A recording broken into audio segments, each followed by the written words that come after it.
France से खरीदे गए लड़ाकू विमान राफेल को जहां इंडियन एयरफोर्स ने पश्चिम में पाकिस्तान और पूर्व में चीन के मद्देनजर तैनात कर दिया है, लेकिन हाल ही में भारत के पश्चिमी तट गोवा में भी राफेल की गर्जना सुनाई पड़ी है। ऐसी गर्जना जिससे चीन और पाकिस्तान दोनों के होश फाख्ता होने लगे हैं। दरअसल गोवा में इंडियन नेवी की शोर बेस्ड टेस्टिंग फैसिलिटी यानी SBTF में राफेल की एक ऐसी परीक्षा हुई जिसने चीन और पाकिस्तान दोनों को चौंका दिया है। गोवा में INS हंसा के नाम की इस टेस्टिंग फैसिलिटी में राफेल ने अपनी कुछ ऐसी काबिलियतें दिखाई जो भारत की जरूरतों का हिस्सा हैं। लेकिन ये राफेल वो नहीं है जो इंडियन एयरफोर्स ने खरीदे हैं। दरअसल गोवा में जिस राफेल की टेस्टिंग हुई है वो राफेल का नेवी वर्जन है, यानी मरीन वर्जन, और इसका नाम है राफेल M। इंडियन एयरफोर्स के बाद अब इंडियन नेवी भी जल्द ही डबल इंजन के लड़ाकू विमान खरीदने वाली है।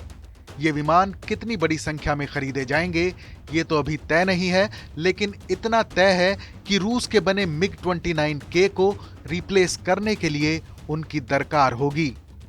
इंडियन नेवी के पास इस वक्त इकलौता एयरक्राफ्ट कैरियर INS विक्रमादित्य है, जिसे रूस से खरीदा गया था। इसके लिए करीब $2 बिलियन की कीमत के 45 सुपरसोनिक विमान MiG-29K खरीदे गए, जिनकी सर्विसेबिलिटी नेवी के लिए काफी परेशानी का सबब है। इसके अलावा भारत का स्वदेशी एयरक्राफ्ट कैरियर INS विक्रांत भी जल्द ही सर्विस में आने वाला है, जिसके लिए राफेल जैसे विमानों का सौदा होना है। गोवा में हुए ट्रायल में राफेल ने स्काई जंप लैंडिंग का प्रदर्शन किया है, जो इंडियन एयरक्राफ्ट कैरियर्स की पहली जरूरत है। राफेल के अलावा अमेरिका के FA-18 भी इंडियन नेवी की इस मेगा डील की रेस में शामिल हैं। एयरक्राफ्ट कैरियर किसी भी देश की नेवी की सबसे बड़ी ताकत होता है।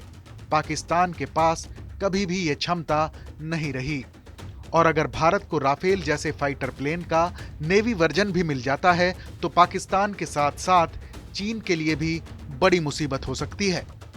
दरअसल गोवा में इंडियन नेवी की शोर बेस्ड टेस्टिंग फैसिलिटी यानी SBTF में राफेल की एक ऐसी परीक्षा हुई जिसने चीन और पाकिस्तान दोनों को चौंका दिया है।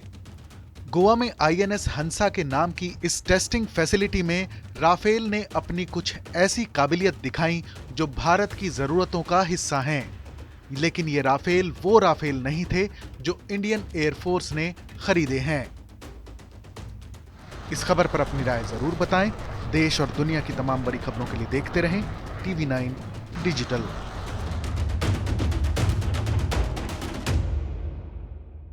अड़ी सोमवार से शुक्रवार शाम 6 बजे सिर्फ TV9 भारतवर्ष पर।